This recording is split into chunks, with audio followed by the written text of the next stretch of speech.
Hello there, it's Jay here from Jay's Vintage Junk, and this is just and it really is going to be like a super quick little update on the Atari 600 XL repair video.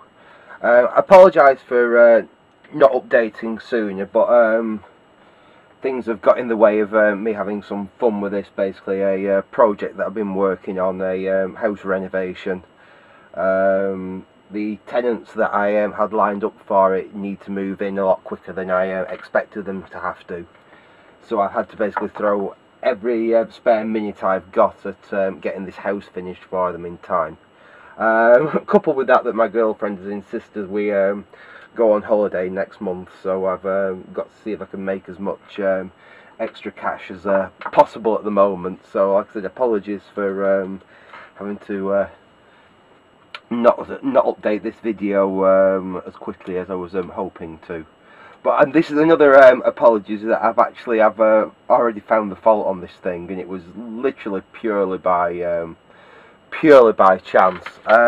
What I've done here is this is a basically a spare Atari 800 XL board that I have.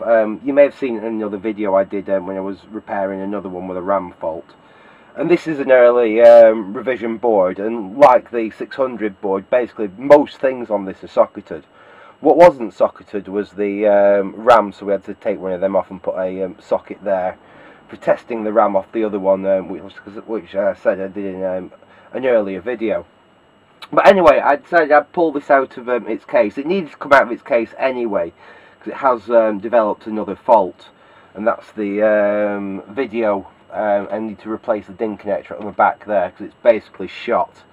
You can only get video signal out of it if you actually physically hold the DIN connector into position. This DIN connector, which I've been using on this one, like I say, it works on this board fine. This, you have to literally hold it like that to get any kind of image out of it, so that definitely needs replacing on it. This one also has a basically it's a Atari I use for this purpose, for basically testing. It's never going to really be sold. It's in a its case is in a pretty horrific state. I mean, it got well and truly graffitied at some part, and it's a lovely nicotine yellow kind of sun yellowed colour. Like I say, it's not a nice computer to look at, but it is useful, as in it's very handy for testing out other bits of Atari as a excuse me, Atari which is at fault. And basically I started by just trying the processor, and I hit spot on first time, and all I did is I popped the processor out of this board. I popped it in the 600 board. If we have a look up on the screen here,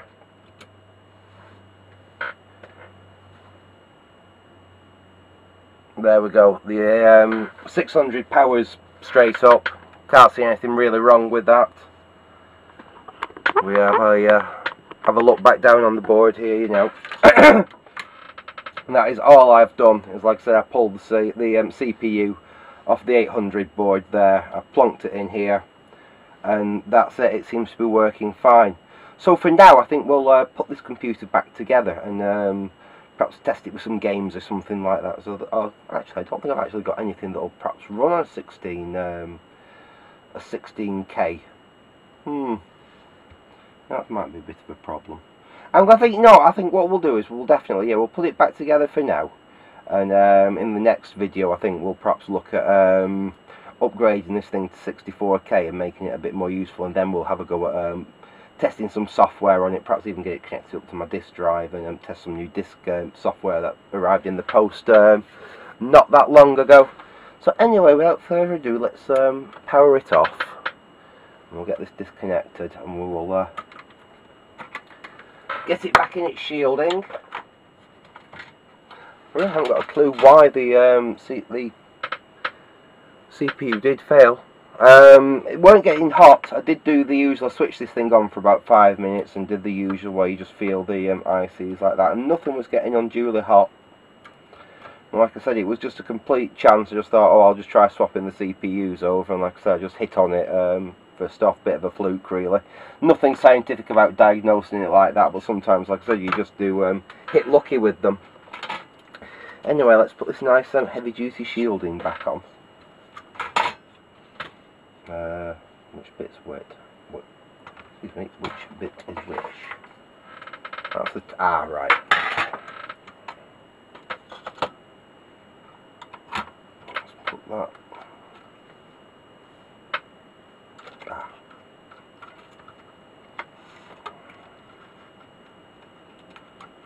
That's it, isn't it? That goes in there like that.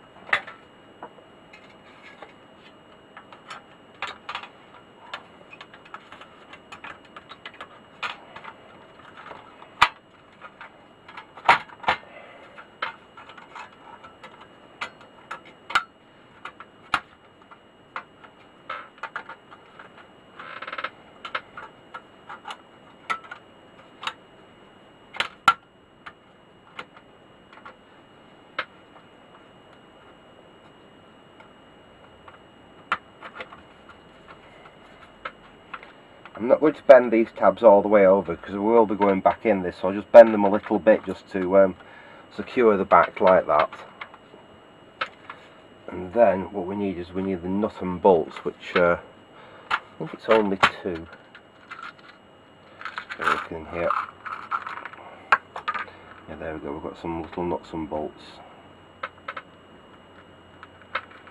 Unlike the 800, which uses like lots and lots of them little screws like this, the 600 just uses a couple of nice little nuts and bolts to hold the shielding on, which I think is a much nicer idea actually.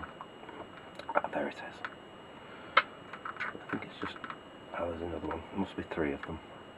Right, let's see where they fit. Now, I've completely forgotten where they go.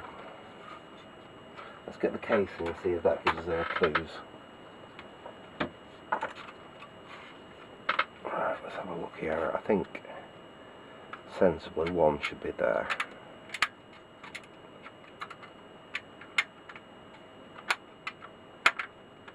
That's that one in.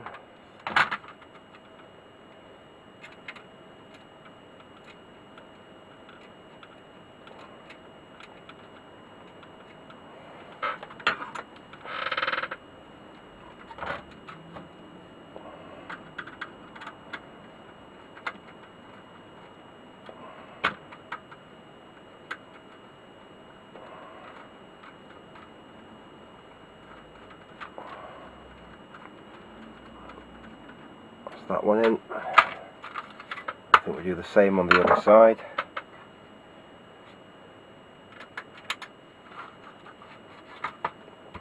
Put that in there.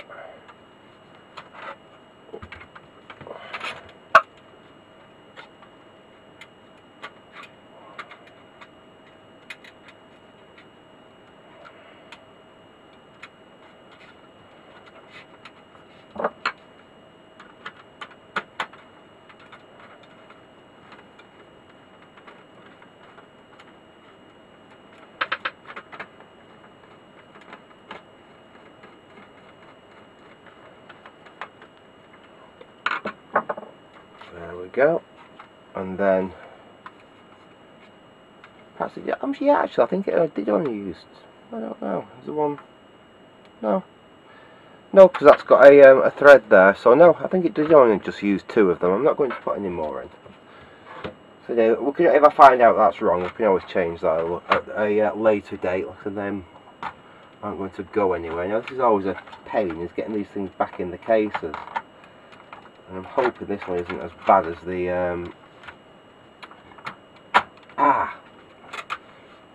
it was a lot easier than most 800 XLs, which are right swine to get to line back up in the case.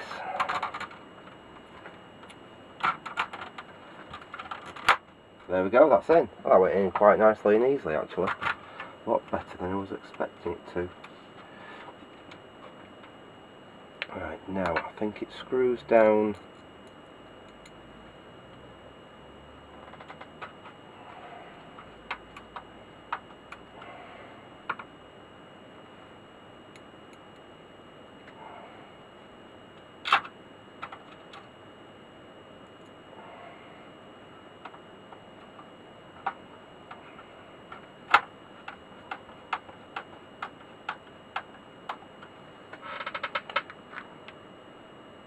hope I'm putting these in the right places.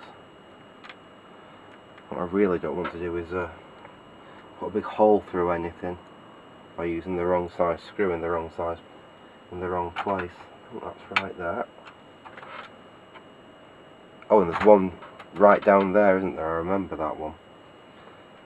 Right, so that would be that one there. Hopefully we can get that to... That's not going to stay on the end of the screwdriver. Where's my magnetic one?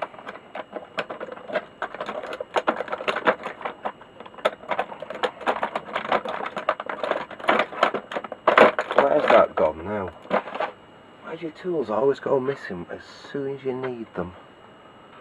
I wonder if we can cheat. I know this is slightly magnetic. Can we cheat? No, I'm going to drop that down there and then I'm going to have to take all the computer apart again. How can I do this now? I don't got any old wax lying about or anything I can use to stick it on with. In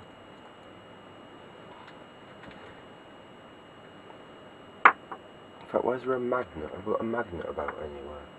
No.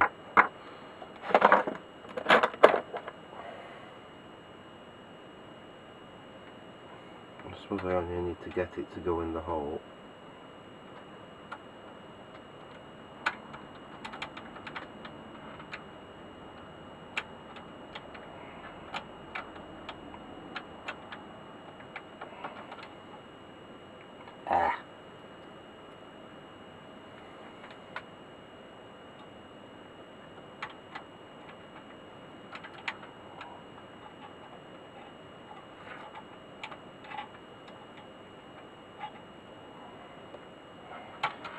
Yeah, this is going to be a right pain to get this screw to line up right down there and get it in the... And I've done exactly what I didn't want to do and dropped it in there now.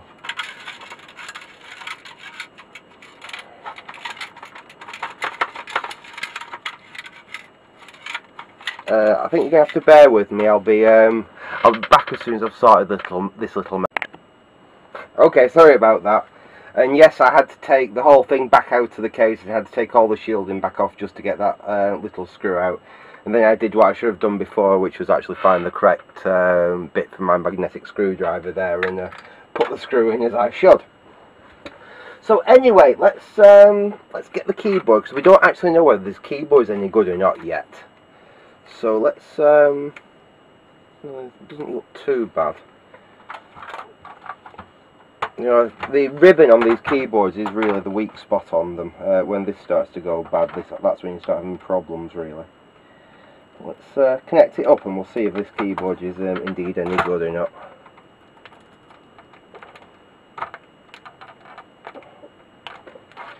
So there we go, that's plugged in.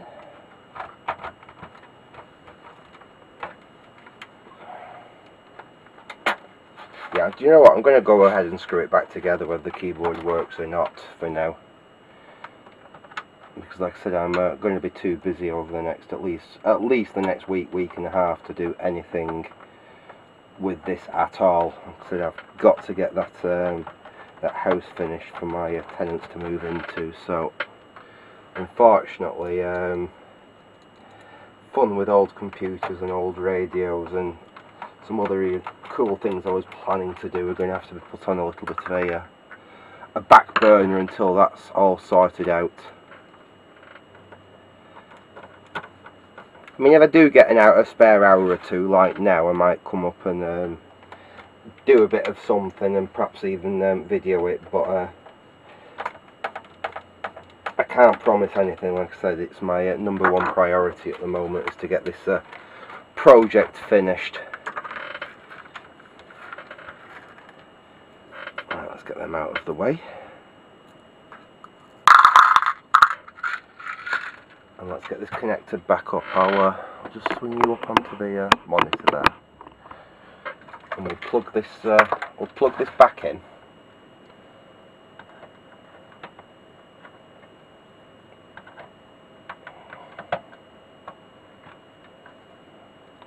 Where's that? Ah, there it is. And plug the power in. There we go. And hopefully we should get something.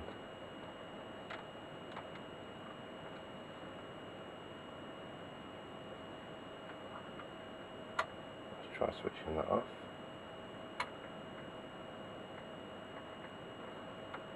I'm getting a power light lighting up on the computer, but strangely enough, we're not seeming to get anything on screen. Now, is it this cable gone dicky? Ah, yeah, it's the cable. Perhaps that cable isn't the best. I mean, that is definitely at fault, that other connector on there. But yeah, let's try reset on there. That seems to work okay. Right, let's see if the let's see if this keyboard's actually going to work.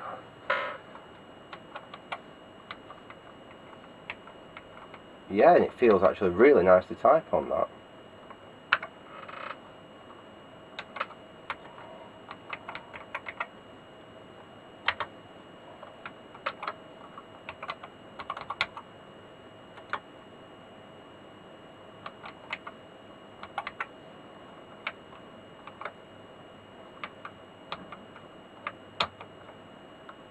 Why won't it let me do that? I don't know.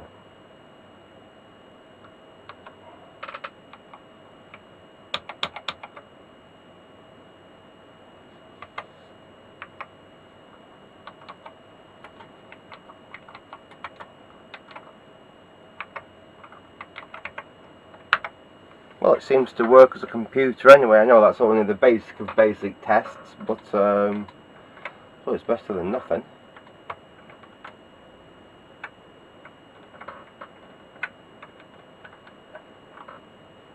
Yeah, well, like I say, that seems to have fixed it. Like I say, I'm sorry that we're more of a diagnostics really and getting that back up and running, but it really was as simple as a dead CPU. And like I said, it was strange. It wasn't getting overly hot or anything. I can't see any signs of distress on it. It just simply seems to be one that's failed. And it seems to be original. It's date code of 83, 30th week of 83. ST Microelectronics, I think that is.